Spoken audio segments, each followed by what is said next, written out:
నువ్వు నూరుతున్నప్పుడు, బయట తోటి సమట నువ్వు తుడుచుకున్నప్పుడు, దండాన నీ సొక్కారేస్తున్నప్పుడు, నీ ఒంటి వాసన తెగ గుర్తొచ్చినప్పుడు,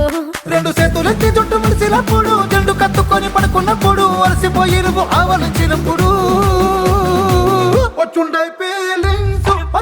ఫీలింగ్స్ వచ్చి వచ్చి చంపేస్తు